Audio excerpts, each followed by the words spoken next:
Happy 4th of July, my friends out there. We got to thinking about what happened to the Declaration of Independence on the 4th of July after they've accepted it. That's a really interesting tale. Let's talk about it. We've talked at length about how the Declaration of Independence was made or created. But what happened after it was accepted? It's kind of the beginning of an interesting story. It's one work that I took some interest in and kind of poked around. First, it was just one copy, the working copy, that was all marked up, and it had to be transcribed so it could go to the printers. And that was done by a fellow named Charles Thomson. He was the Secretary of the Congress. Now, he either wrote everything down and copied everything from the manuscript, as it were, or the working document, or he had it done by one of the clerks, or he may have dictated it. That's not real clear how that happened, but what happened to that, they made a transcription of all the edits that we got in on the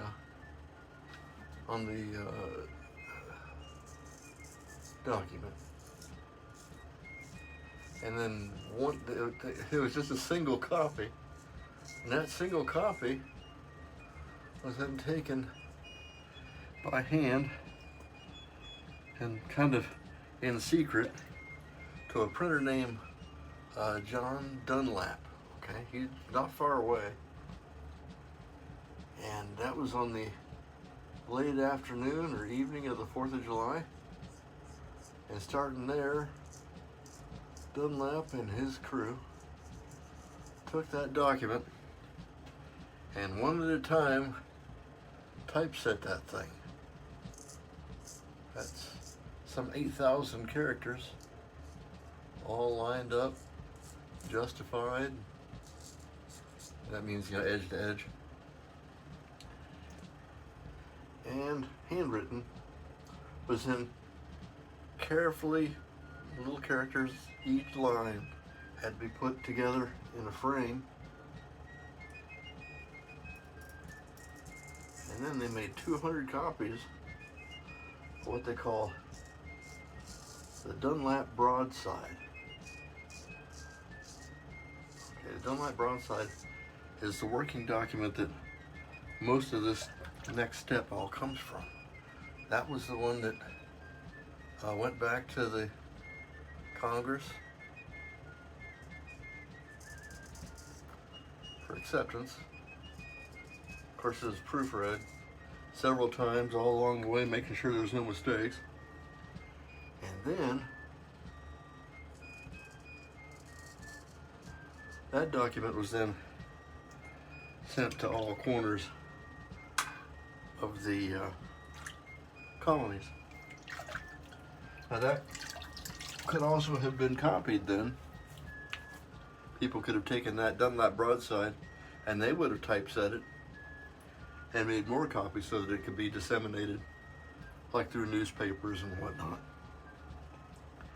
Then, some 14 days later, there's a fellow named Timothy Matlack. Okay, this would have been like around the 19th of July. Now, he was a famous calligrapher, and he took that document, probably a broadside, and he had, you know, famously beautiful handwriting, and he made a single copy of that. Well, we don't have, I don't know if we have, yeah, I'm sure there is, the beautiful handwritten script document that we know, or we associate with the Declaration of Independence today. And that single copy is the one that everybody signed. That would have been August probably by the time everybody got around to doing that. And not everybody was able to sign it at that time, but the majority of the signatures were probably around the 2nd of August. But all this time, single copies of this thing with no backup. Now in our age, that's an item with, you know, we live in an age of duplicate and triplicate, where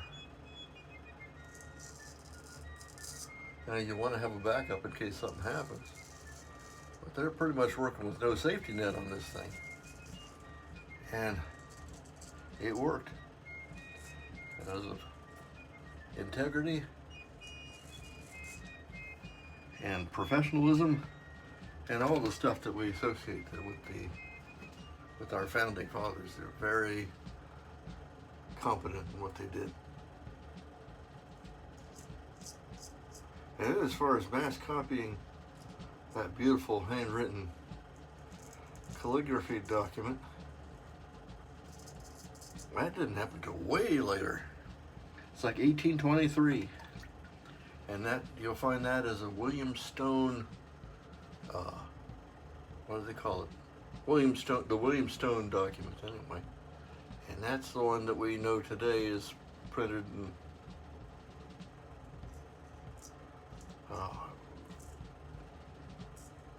thousands of copies. You see it in books and stuff. And that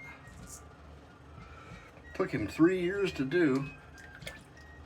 He took the Matlack document and carefully carved or embossed in copper a mirror image of the original signatures and everything. Every little mark he made on this copper plate, and that's the one that they were able to make the copies of the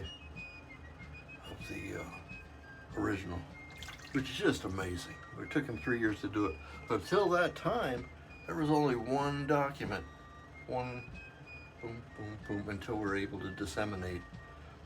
And that's just what I find so fascinating. Our American-made razor today is a Torrey, made in Massachusetts, Worcester, Massachusetts. This is a Torrey R136.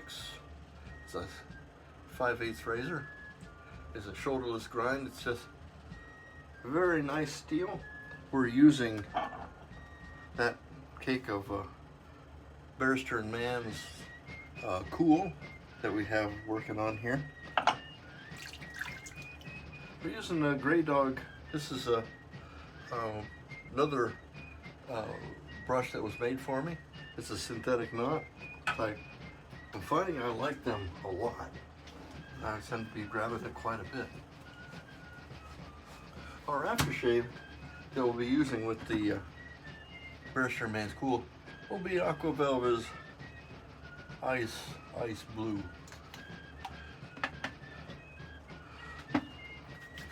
That's another all-American shave for July. If you are the subscriber to the Shaving Cadre, there's a bunch of us doing these July shaves. It's pretty interesting, and these guys are having a great time with it. I'm Major Rich. You find me at shavingcadre.com. If you made it this far, thank you so much for watching. Please leave a like, subscribe if you're so inclined. Please leave comments, questions, anything in the comments. I read them all. And thank you. We'll see you next time. Bye-bye.